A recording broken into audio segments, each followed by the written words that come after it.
আল্লাহ রসুল সাল্লাল্লাহু আলাইহি ওয়াসাল্লাম কেন কঠিনভাবে নিষেধ করেছেন? অমুসলিম দেশে মুসলিমদের বসবাস করা, অবস্থান করা হারাম করে দিয়েছেন। কেন?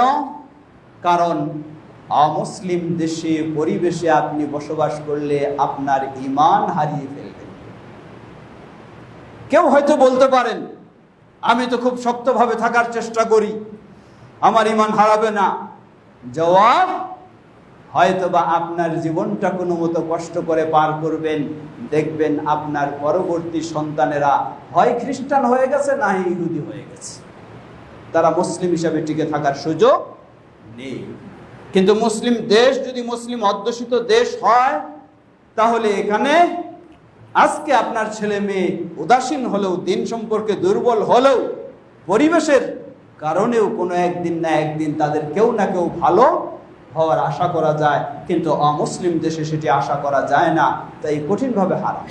আল্লাহ রসুল সাল্লাল্লাহু আলাইহি ওয়াসাল্লাম কেন কঠিনভাবে নিষেধ করেছেন? অমুসলিম দেশে মুসলিমদের বসবাস করা, অবস্থান করা হারাম করে দিয়েছেন। কেন? কারণ অমুসলিম দেশে পরিবেশে আপনি বসবাস করলে আপনার ঈমান হারিয়ে ফেলবেন। কেউ হয়তো বলতে পারেন, আমি তো খুব শক্তভাবে থাকার চেষ্টা করি, আমার ঈমান হারাবে না। জবাব, হয়তোবা আপনার জীবনটা কোনো মতো কষ্ট করে পার করবেন, দেখবেন আপনার পরবর্তী সন্তানেরা হয় খ্রিস্টান হয়ে গেছে, না ইহুদি হয়ে গেছে। তারা মুসলিম হিসাবে টিকে থাকার সুযোগ নেই। কিন্তু মুসলিম দেশ যদি মুসলিম অধ্যুষিত দেশ হয়, তাহলে এখানে আজকে আপনার ছেলে মেয়ে উদাসীন হলেও, দিন সম্পর্কে দুর্বল হলেও, পরিবেশের কারণেও কোনো একদিন না একদিন তাদের কেউ না কেউ ভালো হওয়ার আশা করা যায়। কিন্তু অমুসলিম দেশে সেটি আশা করা যায় না, তাই কঠিনভাবে হারাম। আল্লাহ রসুল সাল্লাল্লাহু আলাইহি ওয়াসাল্লাম কেন কঠিনভাবে নিষেধ করেছেন? অমুসলিম দেশে মুসলিমদের বসবাস করা, অবস্থান করা হারাম করে দিয়েছেন। কেন?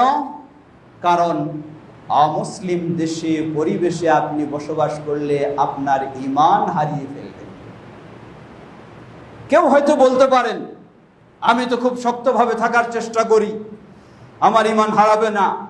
জবাব, হয়তোবা আপনার জীবনটা কোনো মতো কষ্ট করে পার করবেন, দেখবেন আপনার পরবর্তী সন্তানেরা হয় খ্রিস্টান হয়ে গেছে, না ইহুদি হয়ে গেছে। তারা মুসলিম হিসাবে টিকে থাকার সুযোগ নেই। কিন্তু মুসলিম দেশ যদি মুসলিম অধ্যুষিত দেশ হয়, তাহলে এখানে আজকে আপনার ছেলে মেয়ে উদাসীন হলেও, দিন সম্পর্কে দুর্বল হলেও, পরিবেশের কারণেও কোনো একদিন না একদিন তাদের কেউ না কেউ ভালো হওয়ার আশা করা যায়।